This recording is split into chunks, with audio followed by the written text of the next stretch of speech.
existe la posibilidad de que hacer estos cursos presenciales, o sea, la gente viaja a los laboratorios de MIT, de microfabricación, y pues hace los dispositivos que les voy a charlar, pero ese proceso de selección lo hace Monterrey independientemente, o sea, ellos nos mandan gente. Y pues en esta semana, por ejemplo, hay gente haciendo ese curso, pero obviamente todo está desfasado, o sea, la gente que toma la parte teórica, pues tiene que haberla tomado para poder ir a hacer la parte práctica. Entonces, como les dije, este curso tiene que ver con nanotecnología y pues es algo que ha estado, digamos que es de moda, ¿no? Y la gente habla de mucho de eso, pero de pronto no es claro a qué se refiere, ¿no? O sea, la idea es que hay muchos problemas en ingeniería en donde si uno miniaturiza los componentes, algún parámetro, alguna métrica se mejora, ¿sí? Entonces, por ejemplo, los dispositivos son más rápidos o consumen menos energía o la métrica varía de acuerdo con la aplicación, pero la idea es que hay una cierta métrica que se amplifica si se miniaturiza. Y pues esto tiene que traducir en mejor desempeño. Entonces, el ejemplo clásico son la industria de semiconductores, la electrónica de semiconductores. De lo que están viendo es algo que en los 80 se llamaba un supercomputador y eso para los tiempos modernos es un computador que tiene varios núcleos paralelos de cómputo, lo que en un inglés se llama los cores.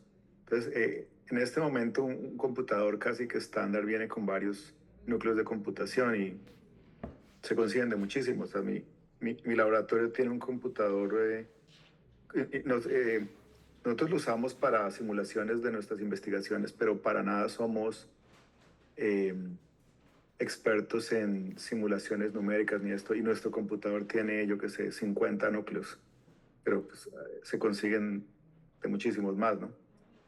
Y bueno, pues la historia es que en los 80 eso era una gran cosa y pues costaba muchísimo. Entonces se dan cuenta que uno de estos supercomputadores era enorme. Esto es un adulto, ¿no? De lo que sé, 2 metros, metro 80 de alto. Y pues era un sistema que estaba basado en transistores, pero estaba operando al extremo. Entonces, pues cuando ustedes tienen electrónica, eso disipa energía. Eh, y pues hay que refrigerarlo porque si no, pues los sistemas se, se degradan, ¿no? Después, estos sistemas eran tan extremos que tenían que refrigerarlo con una torre. Entonces, esto lo que ven acá es un intercambiador de calor que literalmente pasa un líquido a través de la electrónica de ese supercomputador y eh, remueve el calor, ¿no? Y pues esto básicamente es como una cascada y por convección natural, pues eso se remueve. Pues eso es rarísimo, o sea, yo no sé si ustedes conozcan algún computador que tenga refrigeración líquida, usualmente es aire forzado o ni siquiera tienen algo de eso, ¿no? De pronto tienen yo que sé, una turbina o esto, ¿no? Para forzar aire. Y pues este líquido es muy especial, es un líquido que se llama Florinert y es un líquido que vale del orden de $1000 el litro. Después se imaginarán que es bien caro, ¿no? El sistema de refrigeración. Pero lo importante es que al final pues hacía algo, ¿no? O sea, tenía esa capacidad de multicore y bueno, había alguna razón, pero ¿qué pasó desde los 85? Estamos hablando hace que 45 años, ¿no? Pues o 40 años, que los transistores se miniaturizaron. Y esto lo que me permitió es que los podía operar con menos voltaje. Y esto se traduce en que necesitan consumir menos potencia. Y puedo poner más por unidad de área, entonces puedo desarrollar circuitos más complejos. Y bueno, esto a la final da que yo puedo hacer un mejor dispositivo, un mejor equipo. Entonces, la verdad se dicha, digamos, la capacidad computacional de estos supercomputadores es similar a la segunda generación de las tabletas iPad. Eh, en este momento, pues las tabletas que ustedes pueden comprar son muchísimo más poderosas, ¿sí? Y o sea, ya dejan regados eso. Si ustedes tienen una tableta iPad de los últimos 5 años, eso es muchísimo más poderoso que los supercomputadores de los 80. Y la diferencia es enorme, ¿no? Que valen cientos de dólares. No sé cómo están en México, pero acá es de ese orden. Y hacen muchísimo más, ¿sí? O sea, entonces, se den cuenta que lo que permitió este cambio tan enorme en el desempeño fue la miniaturización. Y eso se tradujo con que el costo bajó muchos órdenes de magnitud, casi 5 de ese orden. Y pues como la potencia que se consume es tan pequeña, se puede alimentar ese dispositivo con baterías recargables y se puede enfriar con unas corrientes de aire convectivo natural, ¿sí? O sea, la parte de atrás de la tableta está hecha de aluminio y eso es lo que intercambia el calor. O sea, no tiene nada de digamos, un sistema de aire forzado ni nada de eso. Entonces, la idea es clara, ¿no? O sea, la revolución en electrónica ha sido extremadamente exitosa y se ha debido a esta posibilidad de miniaturizar los componentes principales que se llaman transistores. El primer transistor de la historia es el que están viendo. O sea, la verdad no sé si todavía existe porque estaba averiguando y todo el mundo me muestra son réplicas. Entonces, es bien probable que lo que estamos viendo en la foto todavía no existe, ya debe existir, pero la idea es que este dispositivo tenía un tamaño como del orden de la mano, o sea, si ustedes cogen la mano y lo cierran como para hacer un vaso, ¿no? Para tomar agua, en ese espacio cabría el primer transistor de ese orden, pero el transistor como tal es esta parte, la parte que está aquí tocando. Pues eso pasó en el 47 en los laboratorios Bell, pero pues tomó un poco de tiempo para que eso fuera un producto. O sea, si los transistores fueran así, no existiría la electrónica actual. O sea, esto es una cuestión que casi que parece como una obra de arte, ¿sí? O sea, alguien que cogió un poco de materiales y cables y esto y hizo una escultura, ¿sí? Es de ese estilo. Pero a raíz de depurar los procesos de manufactura, eso nos permitió crear dispositivos de muchos transistores. Lo que están viendo acá es una curva que muestra cuántos transistores tiene un chip.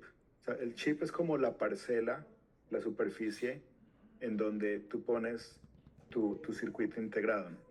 Y aproximadamente el tamaño es el mismo, o sea, no ha variado mucho eh, esto.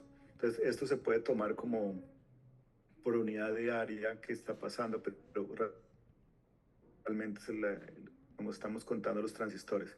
Entonces, el eje vertical son los transistores y el eje horizontal es el tiempo.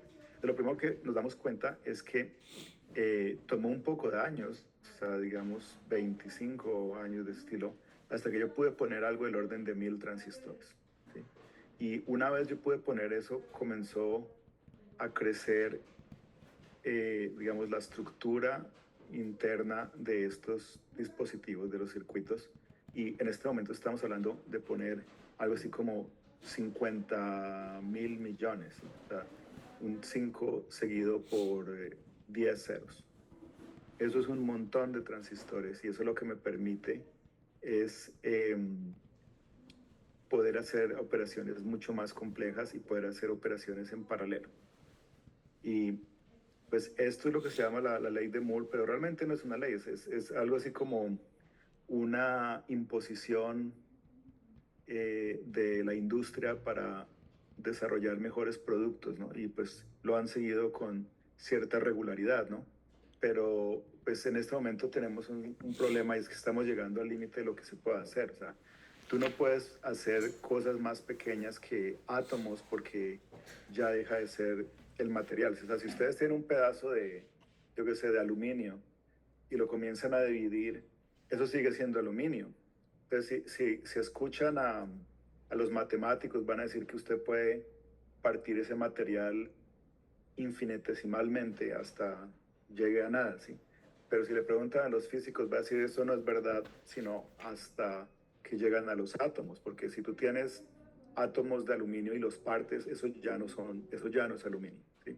Entonces hay una, no se pueden partir, pero ya no es aluminio. Eh, hay como un tamaño mínimo que tiene que ver con la granularidad de la materia, que son los átomos.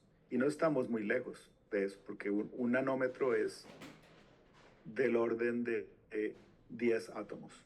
¿Sí? Entonces, pues ahí está el problema. Y pues esta curva se está cambiando, o sea, se está saturando, o sea, ha llegado como un punto de madurez. En fin, esta gráfica también es muy interesante y vamos a ver en ella tres cosas. Es una gráfica en donde la curva, perdón, el eje vertical es una medida de eficiencia. O sea, dice, bueno, ¿cuántos cálculos yo saco en este computador por unidad de tiempo y por costo? Pues no es la única forma de medir esta eficiencia, ¿no? Pero es útil, ¿no? O sea, pónganse a pensar, bueno, ¿qué es lo que obtengo, los cálculos y qué es lo que me cuesta? Pues tiempo y el dinero en el equipo y la energía de consumo y eso, pero usualmente es solo el equipo, es lo mayoritario. Bueno, pues vamos a darnos cuenta de tres cosas. Bueno, el eje horizontal, pues, de nuevo, es el tiempo. Lo primero es que, si bien esto es una gráfica que habla de los sistemas computacionales, las tecnologías que hemos empleado para implementar estos equipos han cambiado, ¿sí? A principios del siglo pasado, del siglo XX, eran unos sistemas electromecánicos en donde literalmente los switches se separaban físicamente. No sé si ustedes han tenido la oportunidad de verlo, algo que se llama relays, y eran unas estructuras electromecánicas que literalmente separaban físicamente los contactos. Pero esto pues cambió eventualmente a lo que se llamaba los tubos de vacío y alrededor de, digamos, 10 años después de la Guerra Mundial, la Segunda Guerra Mundial, pues los transistores hicieron presencia. Entonces los computadores que se usaron para la Segunda Guerra Mundial eran tubos de vacío, ¿sí? El ENIAC y bueno, y esto. Y los transistores, como les mostré hace unas diapositivas, se inventaron en el 47, pero tomó algo así como 10 años antes que eso fuera comercial, ¿no? Y con todo de que le metieron un montón de dinero y un montón de tiempo, porque la gente se dio cuenta que eso era algo extraordinario. Aquí cabe hacer la salvedad que los tubos de vacío siguen siendo muy buenos. O sea, la gran gracia que tienen los tubos de vacío es que los tubos de vacío pueden lidiar con señales mucho más rápidas. Cuando ustedes tienen unas señales que se meten en estado sólido, tienen como una velocidad límite y tiene que ver con qué tan rápido uno puede mover las cargas dentro del material y pues, tiene una velocidad límite. ¿Listo? Si en vez de eso tú lo haces en vacío, pues la velocidad límite es la velocidad de la luz. Pues en principio uno puede hacer cosas muchísimo más rápidas y tal cual. O sea, que es un ejemplo de un sistema de electrónica vacío, por ejemplo, los radares o las microondas, bueno, todo este poco de lo que se llama los klystron, amplificadores, existen, pero pues tienen este problema que no son tan compactos y se usan más para cuestiones de potencia, eso. Y lo otro que tienen muy interesante los tubos de vacío es que son muy fidedignos. Cuando ustedes usan un transistor, básicamente crean una imagen de la señal, pero no es la señal como tal, ¿sí? Tiene mucha más fidelidad la señal de un tubo vacío. Y si ustedes, no sé si ustedes son fanáticos de los equipos de sonido y esto, ¿no? O sea, eh, los mejores equipos tienen tubos de vacío, que tienen alta fidelidad en la señal que uno quiere hacer. Entonces, este cambio en la tecnología no necesariamente quiere decir que la tecnología es mejor en todo sentido. Ahí lo que está diciendo es que yo mejoro esta métrica. O sea, puedo hacer más cálculos por unidad de tiempo y por costo de, del equipo, ¿no? Pero los transistores también se pueden usar como amplificadores. Son las dos cosas, las grandes cosas que uno hace. Son los switches y eso te permite hacer lógica digital, o sea, lo que se llama lógica de booleana. Y para eso, pues son útiles, pero si ustedes quieren amplificar una señal, hay formas más fidedignas de hacerlo, y una de esas son los tubos de vacío. Y bueno, eventualmente cuando tienes muchos transistores, pues armas tus circuitos integrados y ya. Pero lo que, como se dan cuenta, estábamos pues a puertas de tener una nueva revolución en tecnología, ¿no? Porque esto se está saturando, ¿no? Entonces aquí estamos hablando de que hay tecnologías competitivas como quantum, DNA es usar las moléculas de DNA para hacer cálculos y hay ejemplos de eso. Sigue siendo una cuestión académica, ¿no? Pero la idea es que se nos está acabando como las posibilidades de mejorar el desempeño usando la tecnología actual. La segunda cosa que les quiero mostrar en esta gráfica tiene que ver que hay como un periodo de incubación. O sea, el transistor se creó a finales de los 40, aquí está el Univac, bueno, y tomó, yo qué sé, del orden de 10 años, los 15 años, para que hubiesen eh, una versión comercial, ¿no? Entonces, este gap lo que les muestra es que hay un montón de trabajo en cuanto a los procesos de manufactura, ¿sí? Eh, una cosa es hacer algo en el laboratorio y escribir un paper acerca de eso, un artículo, y otra cosa es hacer un producto. Entonces los estándares son mucho más altos y, digamos, lo que uno espera es que la gente que vaya a usar el equipo es mucho menos capacitada de el que sea que corrió el experimento en el laboratorio, ¿sí? Entonces, para que eso pase, hay que gastarle tiempo y dinero, y esto es lo que pasó, ¿no? Y la tercera cosa que les quería mostrar es pues los límites, ¿no? Entonces, pues a la final, esto lo que está tratando de hacer es generar, eh, digamos, emular el proceso cognitivo de un cerebro. Eh, y en esta gráfica traen a colación dos cerebros, ¿no? El cerebro humano y el cerebro de ratón. Entonces, pues lo que estamos viendo es que ya estamos a puertas de tener una complejidad de un cerebro de ratón, ¿sí? Y eso es un logro enorme porque los ratones son muy inteligentes. No sé si ustedes estén enterados, pero son unos animales muy recursivos, sociales, bueno, todo. Y tomó un montón de tiempo de evolución tener eso, ¿sí? Entonces la comparación es clara. ¿Sí? Los de la raza humana en, yo qué sé, 100, 150 años, básicamente ha logrado hacer desarrollos que están al nivel de lo que ha tomado millones de años en procesos evolutivos, ¿no? Y pues la pregunta del millón es cuándo logren ser tan capaces como un cerebro humano, ¿no? Y bueno, para eso hay que decir dos cosas. Lo primero es que hay una variación, o sea, es algo que a la gente no le gusta que lo recuerden. ¿Sí? O sea, si yo tengo un conjunto y tomo un promedio, la definición de eso es que la mitad está por encima y la mitad está por debajo, que eso es el promedio. Entonces, cuando ustedes hablan de que hay un coeficiente intelectual promedio, eso lo que quiere decir es que la mitad de la población está por debajo. Entonces, hay un tabú en cuanto a eso, ¿no? De que no todo el mundo es tan inteligente, ¿no? O sea, la gente entiende que hay gente más alta y hay gente más fuerte y que hay gente, yo qué sé, mejor capacitada en una cierta métrica, pero también incluye la inteligencia. Entonces, digamos, hay cerebro de gente pues súper dotada que de pronto es mucho más difícil de emular, ¿no? Y lo segundo es que esa posibilidad es real, o sea, eh, cuando yo era pequeño, nadie tenía dentro de las cuentas poder hacer las cosas que se pueden hacer ahora, ¿sí? Pues obviamente queríamos, ¿no? Las naves espaciales ¿no?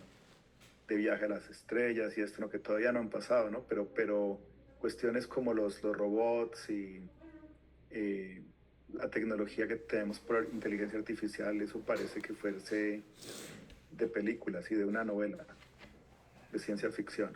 Entonces, antiguamente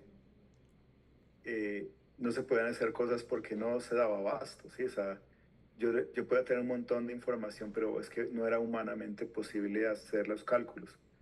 Pero en este momento, con las capacidades que tenemos de computación, se puede hacer cosas impresionantes como, yo que sé, ChatGPT y esto, ¿no? Que hace rato pasó la prueba de Turing. Para efectos prácticos, eso es inteligencia. O sea, que sea consciente, bueno, eso es otra cosa, pero claramente es inteligencia. Entonces, pues para ahí vamos y esto lo que pinta es unos problemas, ¿no? Éticos, ¿no? En cuanto a que la tecnología también puede destruir a sus creadores, ¿no? La típica de, yo qué sé, de Terminator y esto, ¿no? De nuevo, cuando yo era joven, más joven, eso no dejaba de ser un chiste malo de una película de Hollywood, pero ahora creo que es real. O sea, es la probabilidad de que hagamos algo que nos pese es real, como cuando armamos bombas atómicas y esto, ¿no? En el 45. Pues en fin. Otra idea que les quiero recalcar es que la miniaturización no es como un mantra de que entre más pequeño mejor y eso, porque depende del contexto, ¿no? O sea, y por otro lado, es una idea que es no intuitiva. Todo el mundo quiere, yo qué sé, yo quiero la casa más grande y el carro más grande y bueno, eh, eso que sean pequeños de pronto no es contrario a la experiencia cotidiana, ¿no?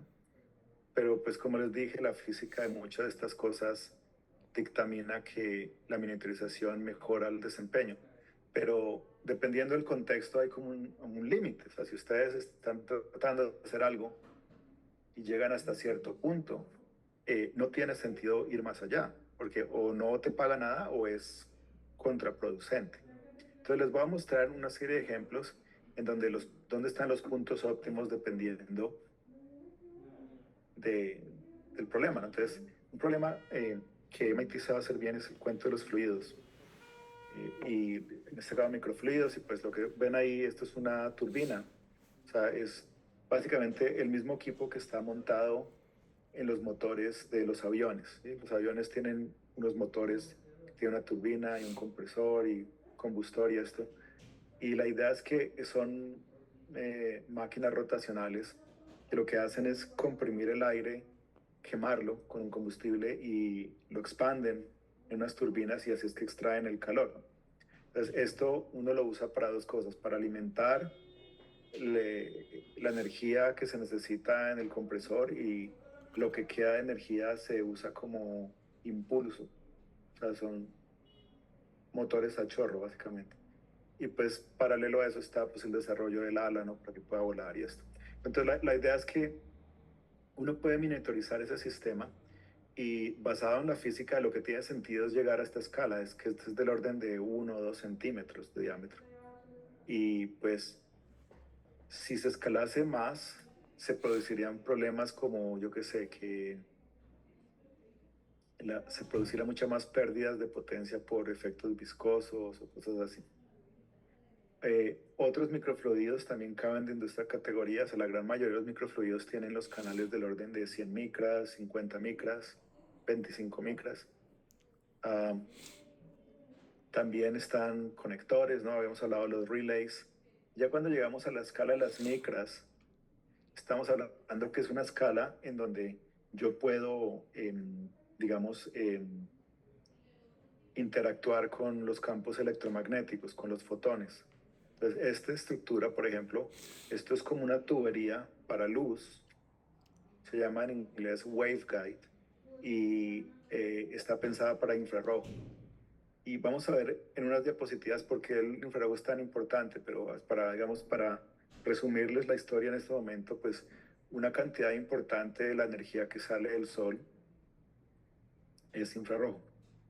Entonces, de nuevo, o sea, para que tú puedas hacer estas estructuras, tienen que estar hechas de los materiales apropiados, tienen que tener las dimensiones correctas, porque si no, no pueden interactuar con los fotones.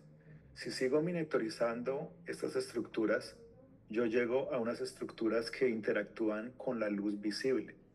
O sea, infrarrojo no lo podemos ver, pero la luz visible, pues sí. Y lo mismo, estos son los conjuntos de estructuras, unas estructuras que tienen, eh, digamos, una repetitividad y uno puede generar como unas trampas para almacenar energía. Y de nuevo, o sea, esto tiene una escala que está relacionada con la longitud de onda en la que va a operar. Si seguimos monitorizando, pues tiene que ver con nanomagnetos, que eso se usa, por ejemplo, para memoria. También estas puntas de emisión, o sea, les había hablado de que existe la forma de hacer amplificadores en vacío, ¿sí? Y estos amplificadores necesitan fuentes de electrones, que se llaman los cátodos. Eh, Estas son las estructuras que proveen electrones al vacío. Pero en el caso de, digamos, lo que es común es que estas estructuras estén basadas en un efecto que se llama el efecto termiónico. Es que cuando ustedes calientan una superficie en vacío, eh, si logra ser lo suficientemente caliente, los electrones se saltan. ¿Sí? Imagínense, hace algo así como que ustedes calientan agua y eventualmente se va a vaporizar y salen burbujas. Es algo de ese estilo. Uno les da la energía para escaparse. Eso es un proceso muy estable, muy uniforme, el que más se usa, pero tiene un poco de problemas. Entonces, otra forma de hacer lo mismo, que es generar electrones en vacío, es usar un efecto cuántico que se llama el efecto túnel. Entonces, en la física clásica, cuando uno tiene una barrera, uno puede atrapar las partículas que tengan menos energía que esa barrera. Es algo así como, yo qué sé, ustedes tienen una casa y le ponen una cerca y el perro está dentro de la cerca y no se escapa, ¿sí? Pero en el mundo cuántico existe la posibilidad no nula de que el perro se escape, con todo y que eh, la cerca esté diseñada para que el perro no se pueda escapar, ¿sí? Y pues uno se basa en ese efecto, se llama el efecto túnel. Y pues estas puntas lo que hacen es emitir electrones cuando el campo electrostático en el que están inmersas es lo suficientemente alto. O sea, básicamente lo que hace ese campo es reducir el alto de la barrera y el ancho de la barrera. Y cuando llega a un cierto punto, la probabilidad de que uno se pueda escapar no es nula. Pero esto tiene toda la utilidad del caso, porque en el ejemplo que les di del perro, pues ustedes tienen solo un perro, pero en el caso de la electricidad, ustedes tienen un montón de electrones, pero muchísimos, millones y millones de... Entonces, así tengan una probabilidad muy, muy pequeña de que se puedan escapar. Si no es cero, se escapan. Y como hay tantos, uno puede obtener corrientes significativas, ¿sí? Entonces, todo esto funciona teniendo puntas que tienen, digamos, el diámetro, qué tan afiladas son. Tienen un diámetro del orden de nanómetros. ¿Sí? Y ya al extremo de la miniaturización, tiene que ver con lo que les dije, con la granularidad de la materia. Uno no puede hacer algo más pequeño que los átomos, porque cuando uno divide esos átomos ya dejan de ser átomos, ¿sí? Entonces, lo que están viendo acá son unas estructuras que se hacen para amplificar la movilidad de las cargas en el material. O sea, acuérdense que hay una velocidad límite en los materiales y para las cargas, y si yo genero esas estructuras, que son unas estructuras de silicio y de germanio, lo que me hace es, me posibilita estresar el material, y eso lo que hace es que se vuelva mejor conductor de las cargas.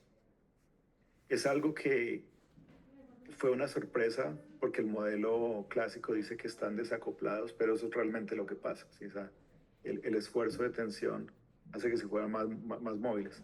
Entonces, ten en cuenta que esto tiene como, parece como una malla, ¿sí? O sea, ven que tiene como una granularidad. Cada uno de estos punticos es un átomo, ¿sí? Y están tan bien organizados es porque están dentro de una red cristalina. O sea, ¿qué es una red cristalina? Bueno, pues es digamos, un esquema tridimensional de distribución de los átomos. Entonces, estos materiales que uno usa para microfabricación son muy puros, muy prístinos. Y esto lo que permite es que digamos que la organización local se repita a forma global, ¿sí? Cuando hablemos de los sustratos que usamos, esos sustratos eh, son perfectos para efectos de ingeniería, ¿sí? No tienen defectos, y esto lo que te permite es hacer suposiciones a escala macro de cómo se organizan las cosas basados en cómo se organizan localmente. Pero a la final, el mensaje es claro, que la miniaturización ayuda a hacer mejores dispositivos, pero tiene un límite y depende pues del contexto, ¿no? De qué es lo que se está tratando de hacer, ¿no? Como les dije, los sustratos que se usan para hacer microfabricación, pues son muy especiales. Son unos obleas, son los discos delgados de semiconductor. Y vamos a hablar un poquito de semiconductores más adelante. En ese momento lo que tienen que entender es que pues son como unas obleas y como unos discos delgados que uno usa para microfabricar, y pues no tienen que ser más gruesos porque en micro y nanotecnología todo pasa a una distancia muy corta, puede ser del orden de una micra, una fracción de micra, unas cuantas micras, pero no es más. O sea, para darles una idea, si ustedes tuviesen, o sea, si ustedes midiesen el diámetro de uno de sus cabellos, ese diámetro es del orden de 100 micras.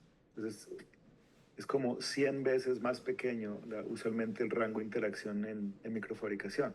Entonces, todo lo que uno necesita es básicamente la superficie, ¿no? ¿Y por qué se hacen discos? Bueno, eso tiene que ver con que la forma como se crece el material. O sea, son como unos calderos, son como unos crisoles, en donde tienen una semilla, la meten a la mezcla derretida, ¿no? Y comienzan a sacarla, y pues hay una forma de forzar a que eso crezca y esto. Y eventualmente lo que uno saca son como, parecen así como unos cilindros, y como si fueran salchichas de ese estilo.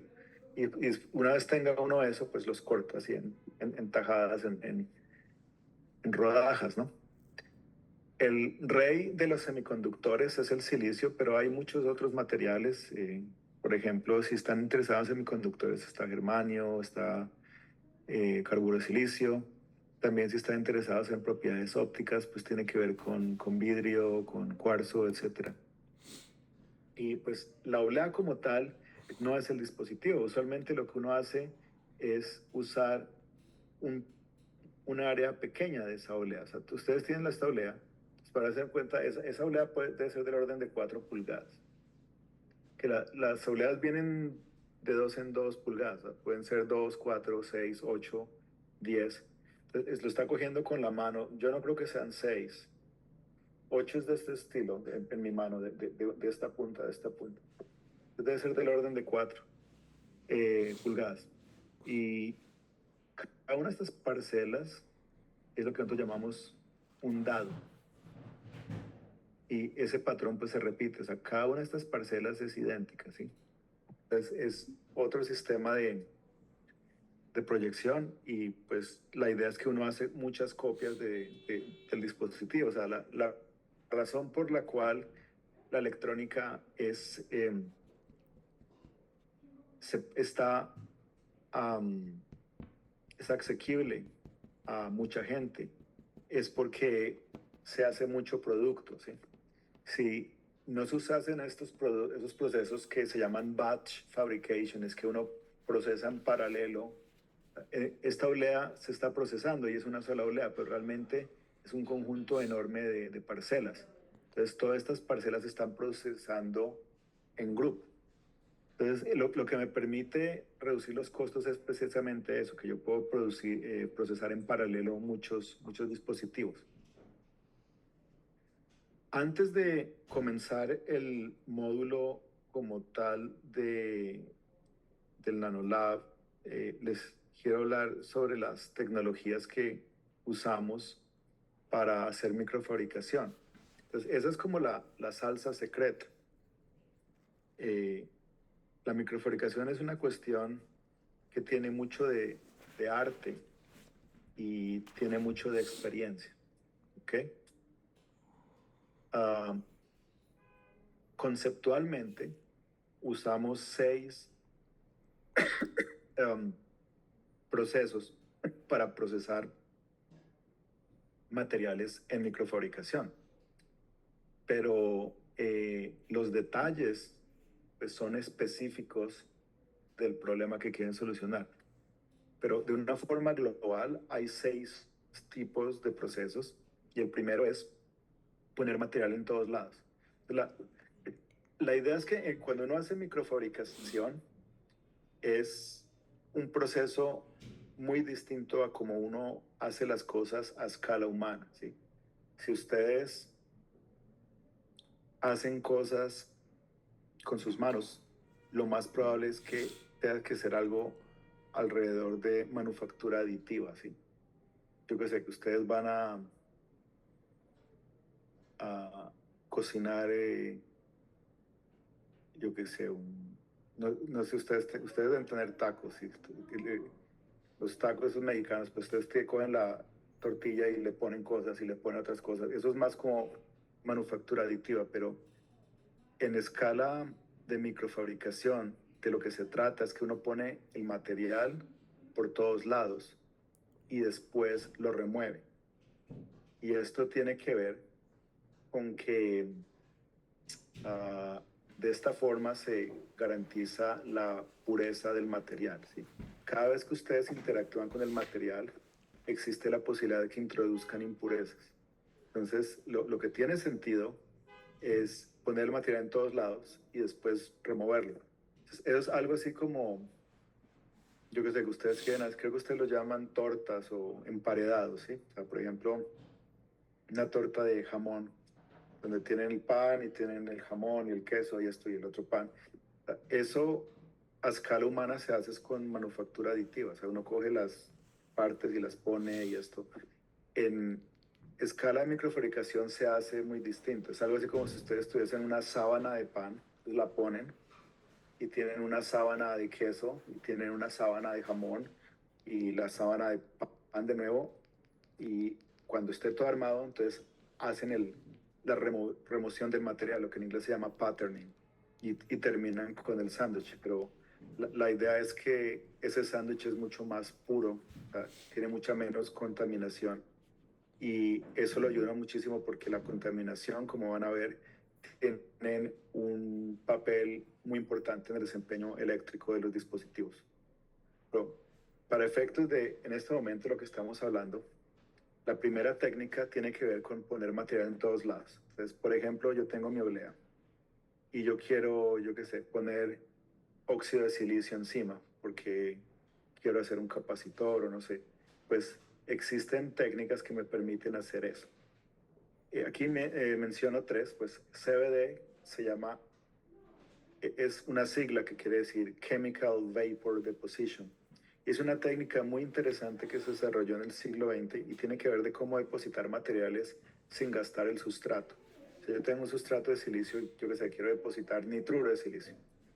Entonces, una posibilidad es tener una reacción química, pero tiene el problema pues que eso gasta el sustrato, o sea, lo reacciona químicamente y lo va desbastando, ¿no? Y probablemente sea algo que ustedes no quieren que pase. Entonces, CBD de lo que se trata es que diseñan una molécula muy especial que tiene dos partes. Hay una parte que se deposita y la otra parte se la lleva como un efluvio, o sea, cuando uno rompe la molécula, la parte que no se deposita uno se la lleva como los residuos, como los desechos, ¿sí?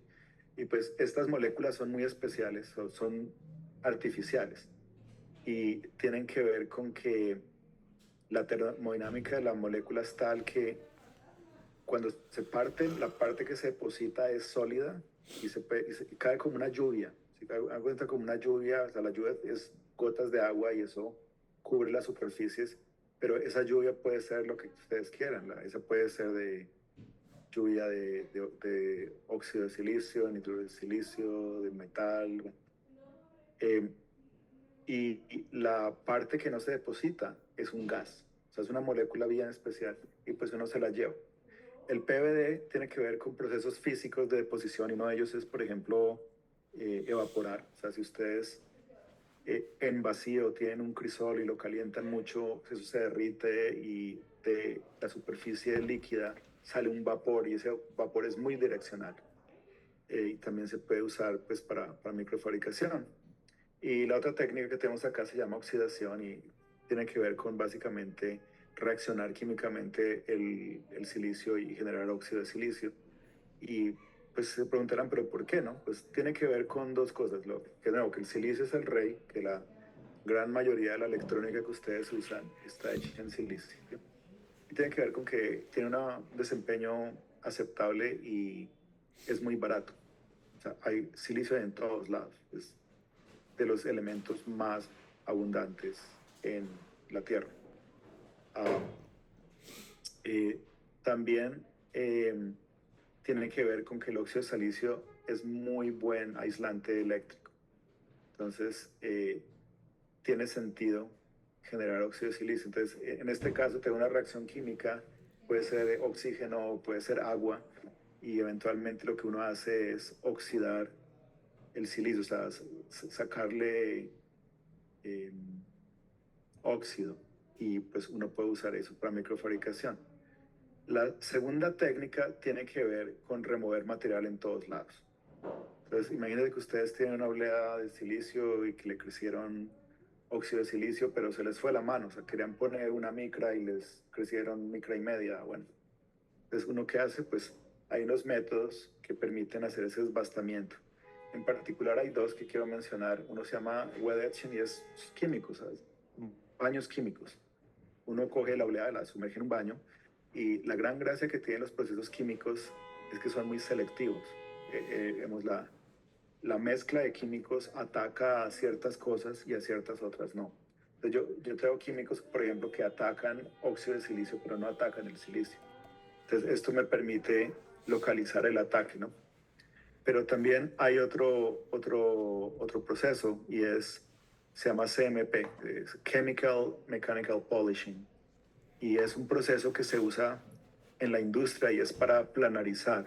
O sea, vamos a ver si les puedo explicar de una forma sencilla la idea. O sea, cuando yo manufacturo estos chips, yo tengo que poner muchas capas y, digamos, remover material en ciertas zonas y eso. Pero es algo así como uno tiene un, una pila de cartas, ¿sí? De cartas para jugar póker, ¿sí? O sea, y cada una de estas cartas está hecha de un distinto material. Um, pero a medida que ustedes siguen avanzando, esa columna deja de ser plana y tiene que ver con la forma como se hace. Entonces, entre más pongas, se vuelve más como así, sí. Y los sistemas que tenemos de manufactura están esperando que la superficie sea plana. Entonces, por eso es que tienen este proceso que se llama CMP, donde ustedes cogen las obleas y literalmente cogen como una tolda, como un tambor girando, si imaginas, como un disco giratorio, y lo pueden ahí a polichar. Y pues el proceso suena increíblemente de baja tecnología y probablemente lo sea, pero ese es el estándar, ¿sí? Para poder planarizar los sustratos. ¿Qué más puedo hacer? Pues tengo una tecnología muy importante que se llama litografía y es básicamente cómo transferir patrones a un material que es fotosensible. O sea, yo uso luz y estructuro la luz en el espacio para influenciar un material que es fotosensible. Después hay muchos ejemplos de eso, o sea, este contacto, proyección, bueno. Pero la idea es la misma, o sea, que yo tengo el sustrato, yo le pongo una película, un filme que es fotosensible. O sea, eso lo que quiere decir es que va a reaccionar a la luz. Entonces hay dos tonos, uno es el tono positivo y el otro es el tono negativo. Entonces, en el tono positivo, cuando yo expongo el material a la luz, el material eh, se degrada, o sea, se vuelve mucho más soluble. Y cuando yo tengo el tono negativo, el material que se expone a la luz tiene la potencialidad de volverse más fuerte, de hacer lo que uno dice en inglés cross-linking, y es que las cadenas de carbono se entrelacen y esto. Y eso es todo el truco. Entonces imagínense que yo estructuro la luz en el espacio, o sea, yo sé, quiero pasar una X, entonces hago una X, o quiero pasar la imagen, la cara de una persona. Entonces, hay partes en donde hay luz y hay partes donde no hay luz. Y dependiendo pues del tono, la parte que expone la luz, que se expone a la luz, es más o menos fuerte que lo demás. Y entonces yo me puedo aprovechar de eso para químicamente atacar la parte que es más débil. Entonces a la final lo que yo tengo es esta estructura. ¿Ah? Acuérdense que las técnicas 1 y 2 se aplican a toda el área, pero eso realmente no me sirve mucho, ¿no? Porque todo tiene como una granularidad, o sea, todo tiene una estructura local. O sea, si yo quiero hacer un circuito electrónico, pues tengo unas cosas que parecen como casitas y tiene unos hilos y bueno, tengo unas estructuras que yo puedo organizar en el espacio y eso es lo que me permite hacer el circuito. Entonces, yo necesito poder definir localmente si voy a enmascarar o no. O sea, esto es como un proceso para enmascarar. O sea, hagan cuenta que ustedes quieren pintar las paredes de su casa y de pronto no quieren pintar las cenefas, bueno, no, algo en su, yo qué sé, los switches de la luz y esto. Entonces, pues, si van a pintar en todos lados, lo que tienen que hacer es enmascararlo, o sea, tienen que cubrir esas partes con una máscara para que cuando ustedes pasen la pintura, pues le caiga encima y después ustedes pueden quitar la máscara y lo que estaba debajo, pues no le cayó la pintura, ¿sí? Entonces, ese enmascaramiento es esta parte de litografía. Entonces, esto lo que me va a permitir es poder depositar o remover material en locaciones específicas. Entonces, por ejemplo, si yo tengo mi oblea, le hice litografía y le pasé esas cruces, yo puedo usar un proceso de erodación para extruir esas cruces. O sea, hagan cuenta que estas cruces son como unas sombrillas. Entonces, mi proceso de erodación, que se llama así Reactive Ion Etching of Deep Reactive Ion Etching, que son básicamente yo uso iones para poder desbastar eso. Estas cruces actúan como si fueran sombrillas. De lo que queda debajo no se afecta, no les llega a los iones, pero lo que está por fuera de eso, lo que no está enmascarado, pues sí va a sufrir el ataque, ¿no?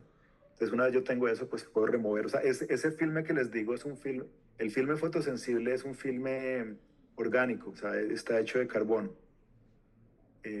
y es temporal. O sea, uno puede hacer este procesamiento selectivo de las superficies, ¿no? Y quitarlo. Entonces, al final lo que uno tiene es un cierto patrón en el material, pero el enmascaramiento como tal uno lo remueve.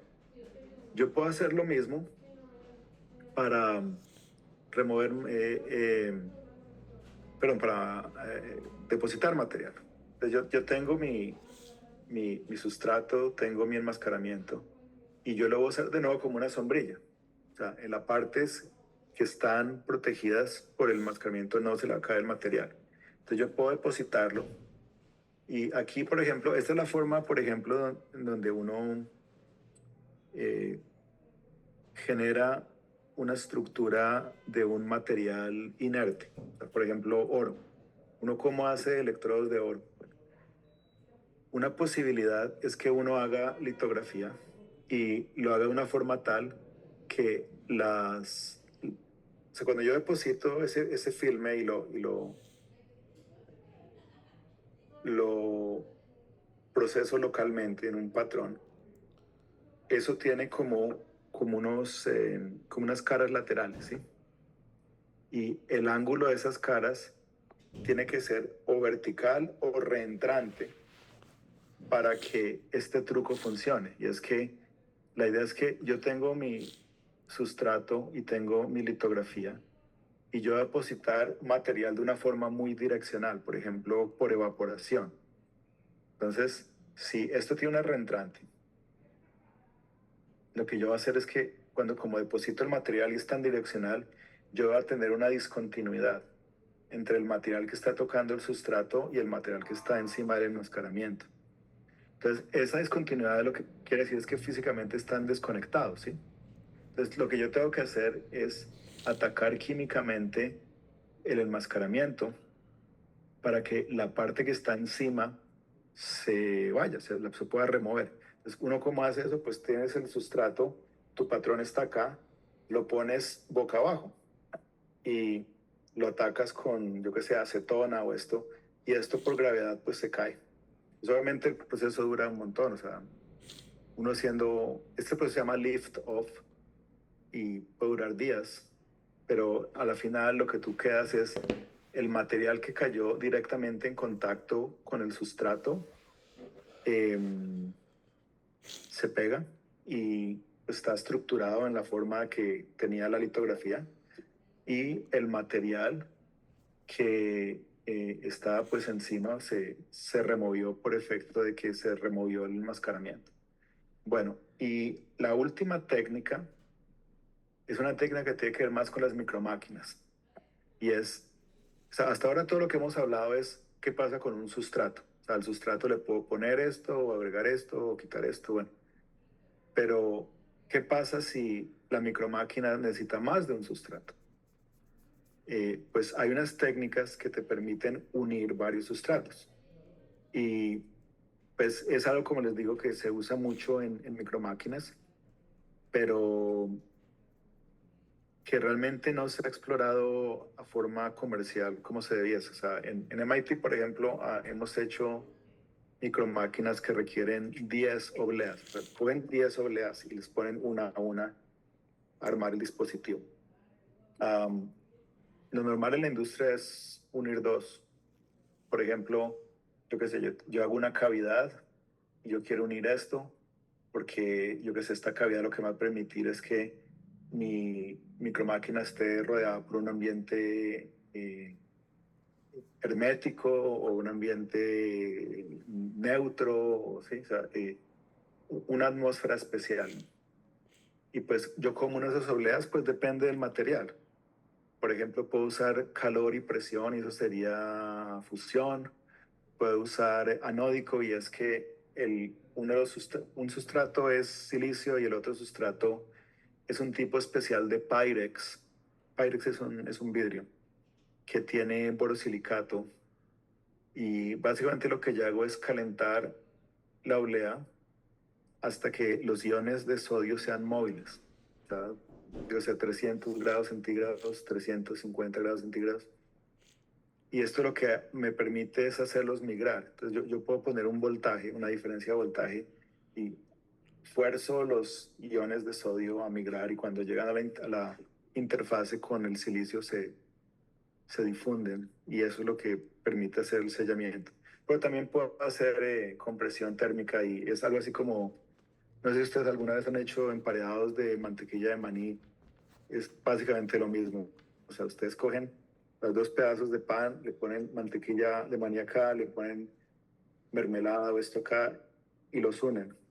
La diferencia es que, pues obviamente, la mantequilla, esto es, puede ser una película delgada de cobre, una película de aluminio. O sea, lo que ustedes quieren es un material que sea muy maleable y que fluya a una temperatura no muy alta. Los dos materiales que yo conozco son cobre y oro.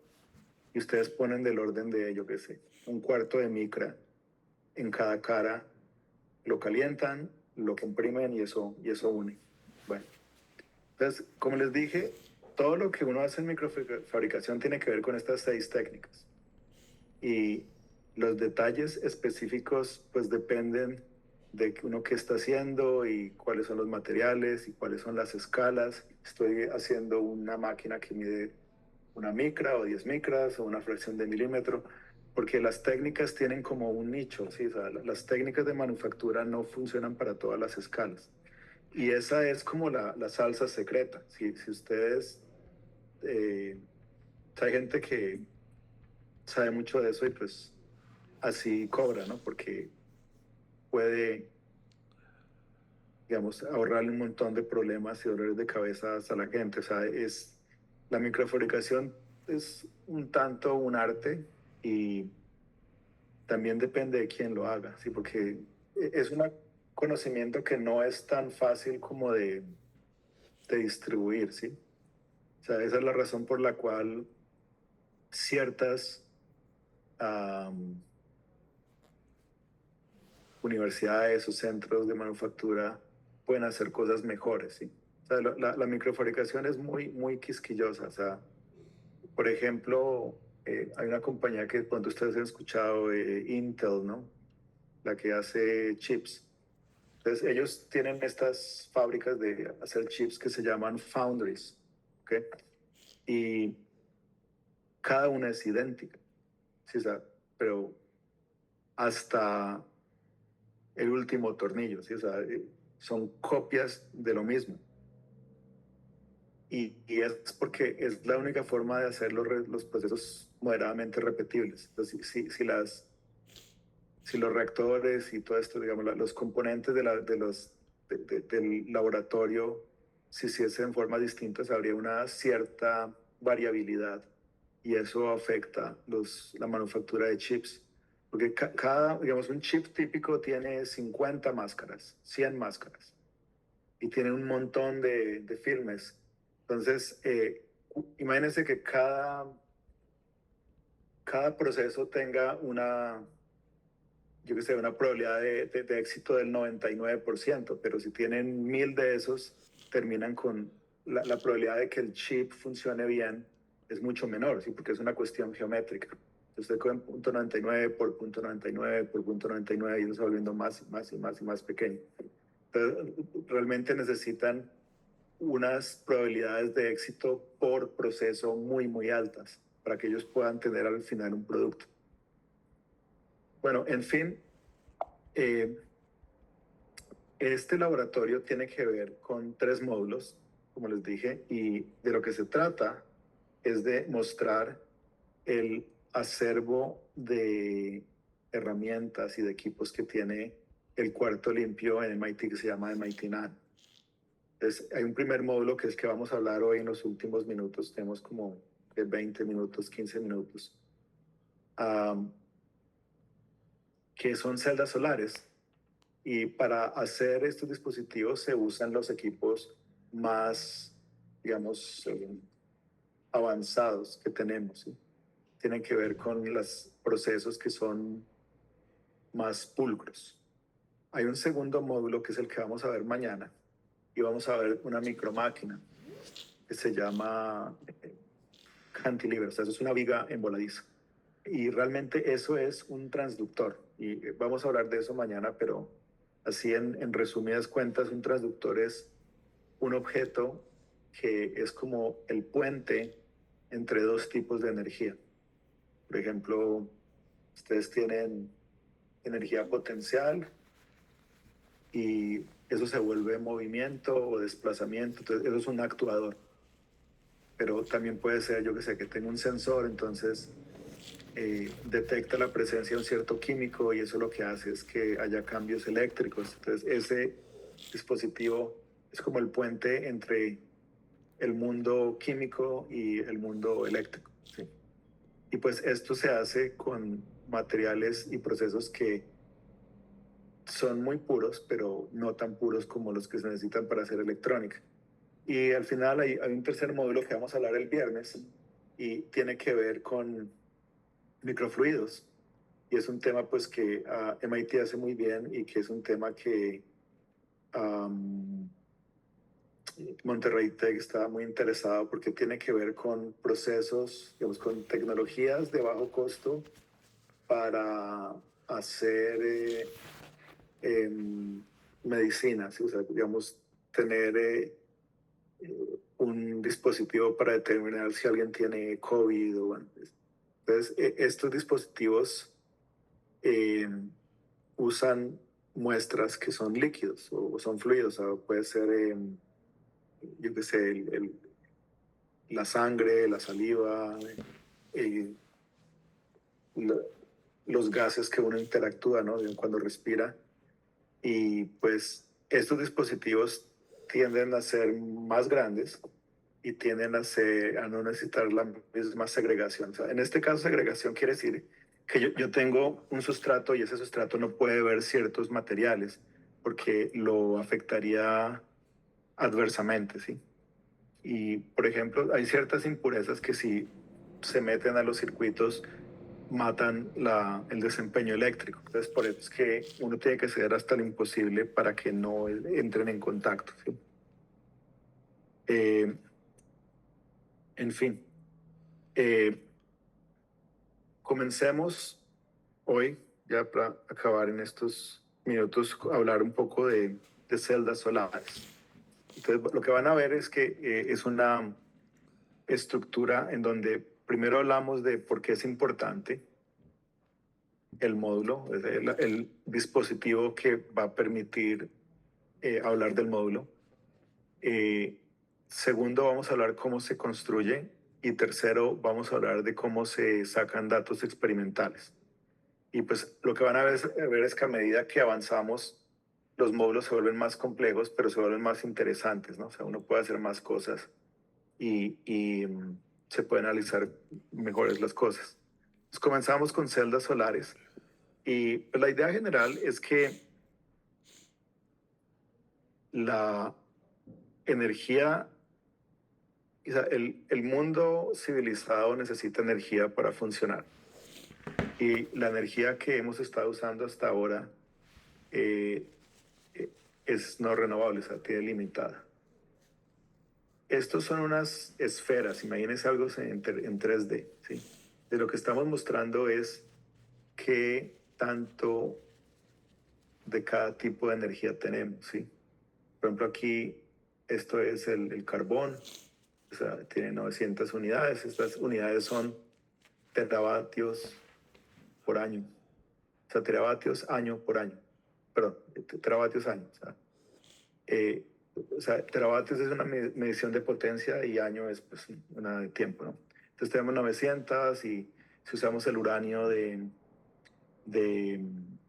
para hacer, yo qué sé, centrales nucleares, pues tenemos de pronto de 90-30, bueno, tenemos pues, distintos combustibles fósiles, ¿no?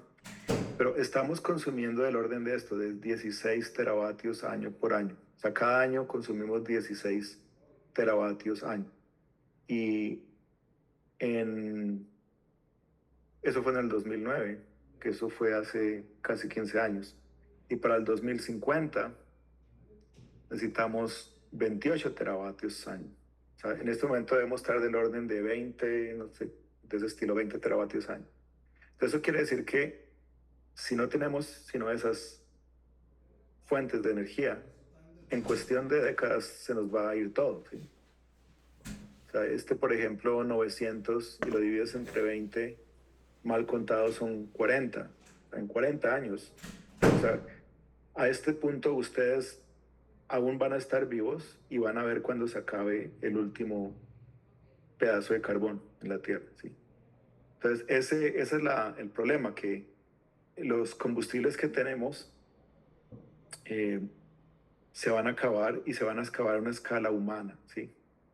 En contraste, tenemos el sol, que pues el sol también, como todo en la vida, se va a acabar, ¿sí? Pero para la escala humana es como si fuera eterno. Y pues constantemente está reaccionando hidrógeno y fusionándolo en helio. Y eso genera mucha energía y eso es lo que a nosotros nos llega como energía solar. Entonces, eso es el sol está constantemente bombeando energía, ¿sí? O sea, la diferencia es que si yo tengo 1 kilo de carbón, la energía está ahí, ¿sí?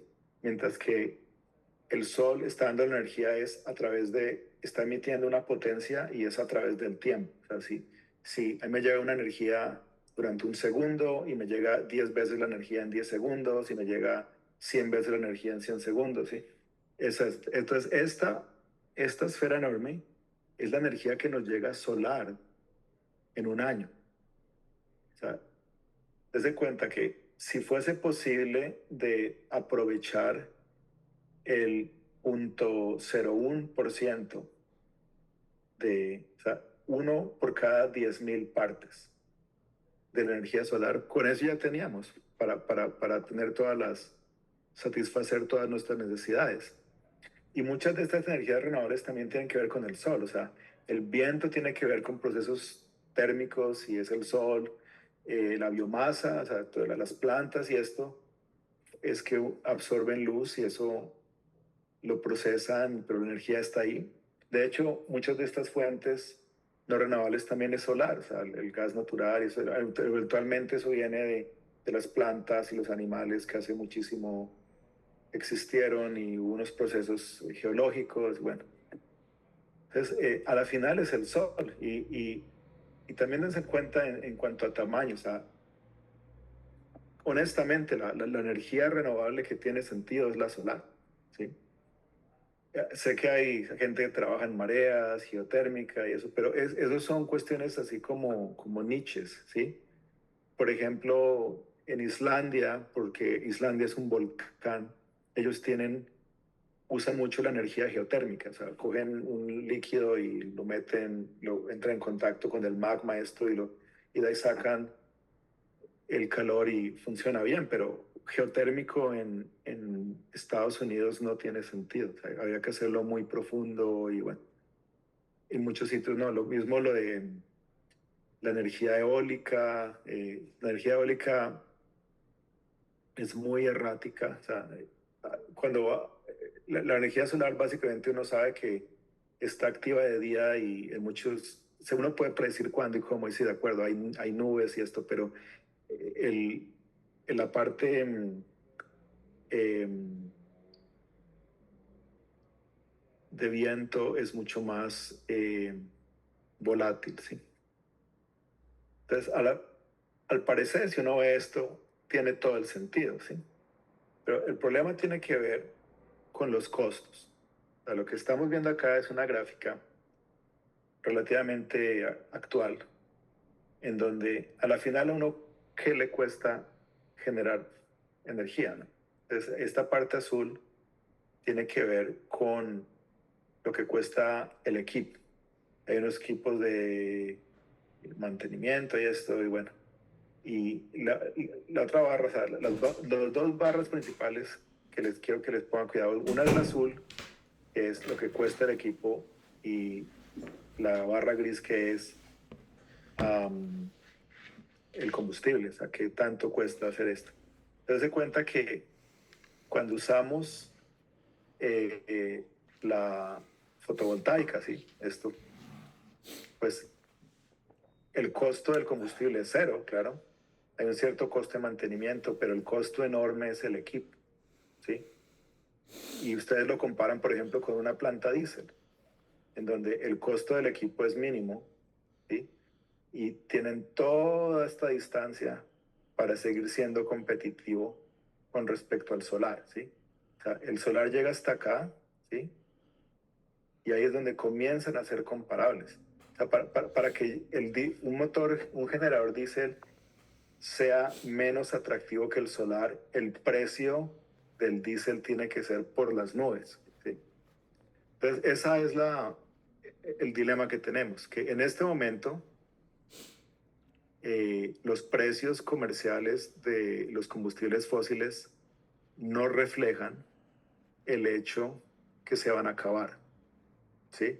Es algo así como que yo que sé, ustedes tienen en la casa una torta de estas, no sé, ustedes un pastel para una fiesta de cumpleaños y con velitas y esto, y se comen una tajada, eventualmente se van a comer todo el pastel, ¿sí? O sea, y en el caso de las energías no renovables, estos pasteles no se pueden hacer. O sea, la gente tiene la idea de que los combustibles fósiles se regeneran tan lentamente que para fines prácticos no se regeneran, pero eso no es verdad.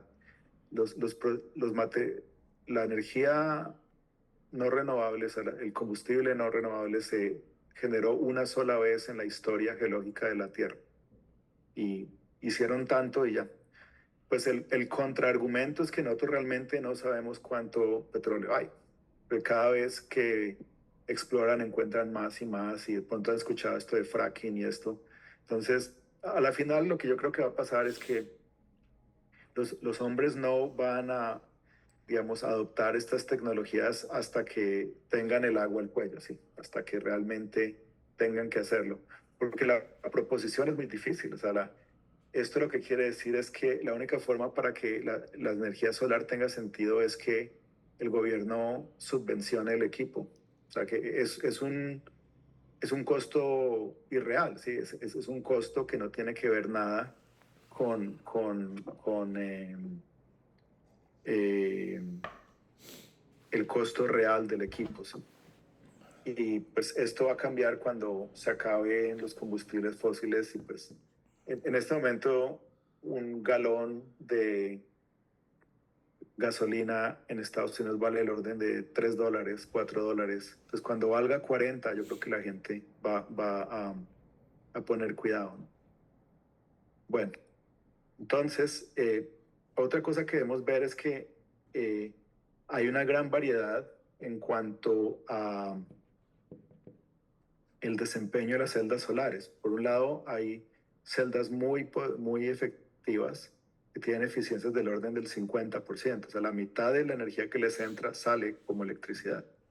Pero las celdas solares que son asequibles económicamente y las que ponen yo qué sé, en los techos y esto, que tienen que ver con tecnologías emergentes como perovskita, como quantum dots y bueno, orgánicas y esto, pues realmente tienen una dependencia mucho menor, ¿no? De 15%, o sea, como un tercio. Y pues ahí está el dilema, para tener estas celdas solares tan buenas son carísimas y tiene que ver con lo que les he dicho de los costos asociados para la infraestructura. Entonces, para entender, las celdas solares son fáciles de entender como eso es una consecuencia de ser semiconductores. O sea, existen tres tipos de materiales y probablemente ustedes estén familiarizados con dos.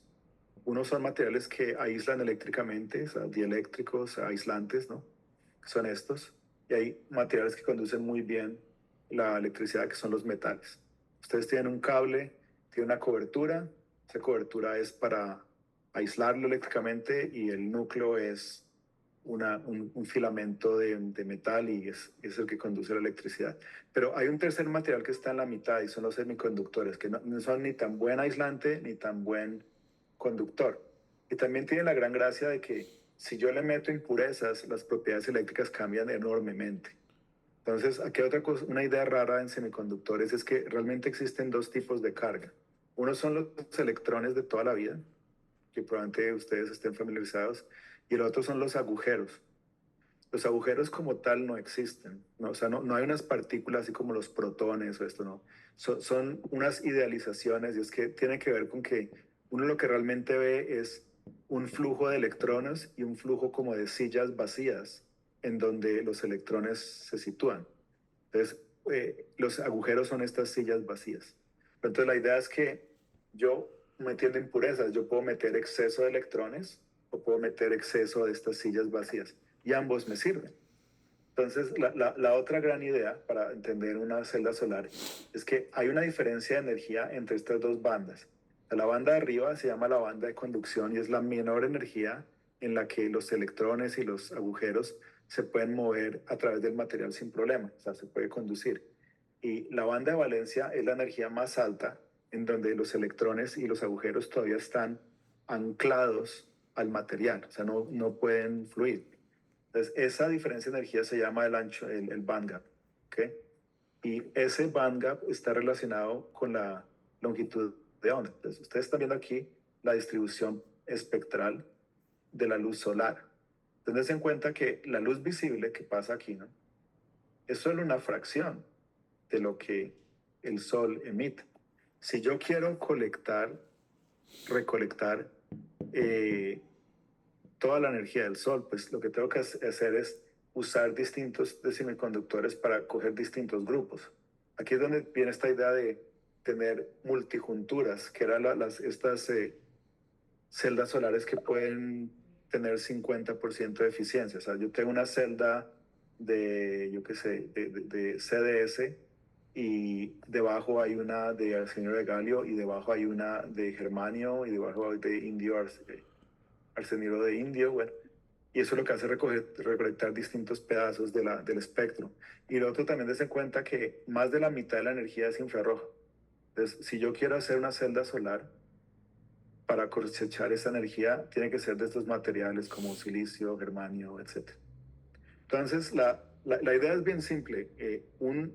Todo está basado en lo que se llama un diodo. Y un diodo es un bloque de material semiconductor en donde yo tengo dos regiones contiguas en donde yo tengo excesos de carga distintos. O sea, yo, por ejemplo, yo comienzo con un material que tenga exceso de electrones, ¿sí? ¿Yo cómo hago eso? Pues cojo el silicio y le meto un material que me done electrones como antimonio, arsenio, arsénico, en fin, de materiales del grupo quinto, silicios del grupo cuarto. Y a esto le hago un implante, le disparo iones y estos iones tienen que tener exceso de agujeros. Entonces, yo necesito elementos del grupo 3 como por ejemplo el boro. Entonces, yo deposito eso y lo meto en un horno, y este lo que hace es que las impurezas se meten en la red cristalina. O sea, las redes cristalinas tienen vacancias termodinámicamente, o sea, no son perfectas. Las redes cristalinas siempre tienen como vacancias, ¿sí? Y si yo caliento, si yo horneo el sustrato lo suficiente, estas impurezas se van a volver móviles y van a encontrar un agujero en donde se puedan meter, o sea, una vacancia. Entonces, una vez yo tengo eso, yo tengo dos regiones. O sea, es el mismo material, pero yo tengo una región que tiene exceso de agujeros y tiene una región que tiene exceso de electrones. Entonces, esto es un gradiente de concentración, ¿sí? De un lado hay un montón de agujeros y no hay agujeros del otro, y de un lado no hay electrones y hay un montón de electrones. Entonces, esto como se corrige es, se genera un campo eléctrico, se genera un voltaje en la mitad de las dos zonas. Y esa es como la tierra de nadie, o sea, nada pasa ahí. O sea, esto básicamente lo que hace es que las cargas no se pueden pasar de un lado al otro, ¿sí? Pero de nuevo, o sea, hay una diferencia de concentración y eso lo que hace es generar un voltaje y ese voltaje lo que hace es que esto esté incomunicado. Entonces, estas son las características de corriente contra voltaje. Si yo pongo un cierto voltaje, pues no pasa nada, pero entre más voltaje yo pongo, esa tierra de nadie, ese gap, se va a hacer más y más y más pequeño, ¿sí? hasta que yo pongo un cierto voltaje en donde esta zona como de aislamiento colapsa. Y en este caso se vuelve totalmente conductor. O sea, esto es básicamente lo que uno llama en ingeniería eléctrica rectificación. Es que se vuelve no lineal. O sea, de un lado uno puede, depende de la polaridad. ¿Sí? O sea, en un sentido la corriente fluye y en otro sentido la corriente no fluye. Y pues estos diodos están en el centro de lo que uno hace para semiconductores. Y esto es un efecto no lineal, ¿sí? Porque claramente dependiendo de la polaridad cambia. Pero uno cómo hace que esto se vuelva una, una celda solar, pues tiene que ver con la estructura que uno armó. O sea, la idea es que esto tiene unos espesores y está hecho un cierto material.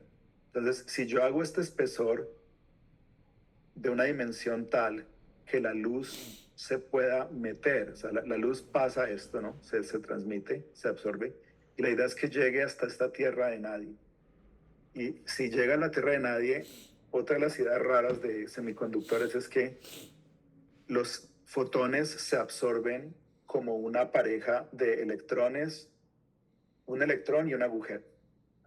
Y eso tiene que ver con que la carga se tiene que conservar y los fotones no tienen carga, ¿sí? Entonces, si yo tengo un agujero y un electrón, se eliminan, ¿no? Pero la idea es tal cual, o sea, si yo tengo una fuente de fotones tal que los fotones pueden meterse hasta la zona de nadie y tienen la longitud de onda que cuadra con el band gap, entonces esos carriers, o sea, esos fotones se van a absorber como cargas y esto lo que me va a permitir es meterlos en el circuito. O sea, esto para efectos prácticos lo que quiere decir es que la curva de corriente contra voltaje se me va a correr. Y este cuadrante de acá, que estoy rayando así con el cursor, es lo que me permite sacar energía. Entonces, aquí hay dos valores importantes, que esta es la corriente de cortocircuito y el voltaje de circuito abierto. Pues cuando yo tengo la corriente de cortocircuito, es la corriente en la que no hay voltaje. Y el voltaje de circuito abierto es el voltaje en que no hay corriente, ¿sí? Y eso va a ser importante para determinar qué tan eficiente es nuestra celda solar, ¿no? Entonces, la gran gracia es que como estas obleas son tan importantes para la industria de semiconductores, ya las venden y ya las venden con la capa, o sea, ya las venden como diodos. Y tú puedes conseguir una oblea que tenga exceso de agujeros y encima una capa con exceso de electrones o al revés. Entonces, de lo que se trata realmente es de hacer dos cosas, es depositar las ventanas y depositar los electrodos, ¿sí? Esto como tal es el diodo y es la celda solar, pero lo que necesito hacer es crear la infraestructura para que yo la pueda usar. Necesito tener electrodos y necesito tener ventanas. Entonces, lo primero que hago es poner las ventanas. Hago una limpieza, genero óxido de silicio y genero una capa de nitruro de silicio. Entonces, el óxido de silicio lo hago con oxidación y el nitruro de silicio lo uso con un proceso que se llama Low Pressure Chemical Vapor Deposition, y eso lo vamos a ver más la mañana. Entonces la idea es que estos dos filmes es lo que crean el ventanal. O sea, esto es lo que va a ser transmitido por la luz. O sea, la luz va a penetrar eso. Pero des en cuenta que cuando yo deposito estos materiales, son como unos guantes, cubren todas las superficies de la oblea. Entonces a mí no me sirve eso porque necesito hacer contacto eléctrico con el sustrato y tengo que hacer contacto eléctrico con la parte de encima. Entonces yo puse el material de la ventana en todos lados, pero lo tengo que remover en ciertos lados. Entonces en ese caso, lo que yo hago es una litografía donde yo tengo mi material fotosensible, yo uso luz y básicamente enmascaro las regiones en donde yo quiero el material de las ventanas, ¿sí? O sea, lo que no esté enmascarado yo lo voy a remover, ¿sí? O sea, es la parte de atrás que es mi electrodo y la parte del frente en las partes donde no hay ventana, ¿sí? Entonces lo que yo hago es usar unas erodaciones que están basadas en plasmas y lo que hago es remover el nitruro de silicio y el óxido de silicio hasta que llegue a la parte de silicio. Entonces, de cuenta que yo hago este desbastamiento del filme en la cara superior y en la cara inferior. Y esto lo que me permite es remover el material que no estaba enmascarado. Entonces, esta máscara se va desbastando, pero al final del proceso todavía está ahí. Entonces, lo que yo tengo que hacer es removerla. Por ejemplo, puedo usar un plasma de oxígeno que ataca solo los orgánicos. Pues al final tengo mis ventanas. Lo que me queda es depositar los electrodos. Entonces yo lo que voy a hacer es depositar metal en la cara inferior, en la cara superior, y tengo que hacer una litografía que me defina dónde yo quiero tener los electrodos. Pues obviamente donde hay ventana yo no quiero electrodo. Entonces yo hago mi litografía de forma tal que donde está la ventana, eso está libre del enmascaramiento, y donde no hay ventana yo tengo el enmascaramiento. Pues la cara de inferior, como todo es electrodo, pues no necesito hacer litografía, ¿no? Y pues hago exactamente lo mismo, hago algún proceso de erodización. Una posibilidad es usar un plasma que está basado en cloro. Otra posibilidad es usar una mezcla química que ataca selectivamente solo el aluminio y no el nitruro. Pero al final lo que yo tengo es que por combinar esas dos máscaras, lo que yo obtengo es eh, una, eh, una estructura en donde yo tengo los ventanales, que es donde me va a entrar la luz, y yo tengo los electrodos, ¿sí? Tal cual. Pues ahora lo que yo tengo que hacer es hacerle un proceso de recocido, porque estos materiales cuando tú los depositas son como unos polvos. Uno necesita sinterizarlos para que se vuelvan robustos y tengan propiedades mecánicas y eléctricas aceptables. Pero una vez tú tengas esto, ese ya es el diodo, perdón, la celda solar. Entonces, para resumirles, las celdas solares son diodos, y los diodos son unas estructuras semiconductoras, en donde el mismo material semiconductor tiene una capa de exceso de electrones y una de exceso de agujeros que están juntos uno al lado del otro. Y si yo quiero hacer una celda solar, de todo lo que se trata es de que yo le ponga unos ventanales y le ponga unos electrodos para que me permiten interactuar con el diodo, ¿no? Tal cual. Una vez tengamos la oblea, pues eso se puede cortar y se puede, digamos, hacer eh, la caracterización eléctrica. Entonces, lo que van a ver en los ejemplos que vamos a ver mañana y el viernes es que la caracterización es mucho más elaborada. Aquí es bien sencillo, o sea, tienen un componente eléctrico, tienen una fuente de luz que está calibrada y tienen una fuente de potencia. Entonces, ustedes pueden poner un voltaje y medir una corriente, o poner una corriente y medir un voltaje, ¿sí? Entonces, ustedes sacan estas curvas que son las curvas de corriente contra voltaje. O sea, esta curva roja es lo que ustedes les dan. Pero literalmente es, ustedes tienen la cerradura, le ponen dos cables y miden cuál es la relación entre el voltaje y la corriente. Entonces, lo que a mí me interesa es este valor. O sea, este de aquí, o sea, estos tres valores. Esta es la corriente de cortocircuito, la corriente en donde no hay voltaje. Esta es el voltaje de circuito abierto, que es en donde no hay corriente, ¿sí? Entonces, esto define un rectángulo, ¿sí? Este rectángulo que está punteado. Y ese es teóricamente el máximo de potencia que yo podría absorber. Pero pues obviamente no observo todo eso. Entonces, lo que yo tengo que determinar es cuál es el rectángulo de mayor área que dos de sus caras están alineados con los ejes y uno de sus aristas cae dentro de la curva, ¿sí? O sea, este rectángulo amarillo es el rectángulo más grande, en donde dos de las caras están alineadas y uno de los puntos cae dentro de la curva. O sea, yo puedo hacerlo más grande acá o más pequeño acá, pero al final este es el rectángulo que tiene la mayor área, ¿sí? Y esa es la potencia máxima que yo puedo absorber. Entonces, hay una razón entre esas dos potencias. La potencia del rectángulo punteado es lo que teóricamente yo podría absorber, y el rectángulo amarillo es la potencia que yo efectivamente puedo absorber. Entonces yo puedo hacer la proporción entre las dos. O sea, el área amarilla dividido entre el área punteada, ¿sí?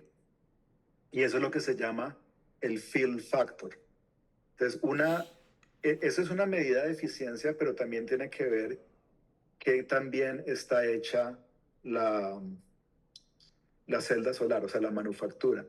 Y un buen fill factor es del orden de 0.9, en donde uno casi que la mayoría de la energía la puede cosechar, ¿no? Esa es. Y pues la idea es que uno pueda hacer esto mismo con distintos semiconductores y estas curvas van a dar distinto, porque todo depende del semiconductor, ¿no? Entonces, hasta aquí es el primer módulo, pues me pasé unos minutos, pero bueno, lo que van a ver mañana y el viernes es que vamos a hablar de otros dos dispositivos y vamos a hacer básicamente lo mismo. Vamos a hablar de por qué son importantes, de cómo se arman y cómo se analizan los datos experimentales. Pero en ese caso, pues la experimentación se va a volver un poco más elaborada a medida que avancemos más, porque no va a ser tan sencillo como poner una fuente de poder y medir un voltaje o medir una corriente. Pero por eso se vuelve mucho más interesante. Y al final, cuando hablemos de microfluidos, lo que vamos a ver es que hay una serie de fenómenos que ocurren desacoplados, pero ocurren en paralelo, en sincronicidad. Y eso lo que te permite es analizar los datos, ¿sí? Bueno, entonces los dejo. Como les dije, yo les mando las notas de clase y nos vemos de nuevo mañana. Nos vemos a las 6 de Boston. ¿Listo? Gracias, muchas gracias. Gracias. Ok, Bueno, muchas gracias. Gracias. Hasta Gracias. mañana. Muchas gracias. bueno, Gracias, hasta luego. nos vemos.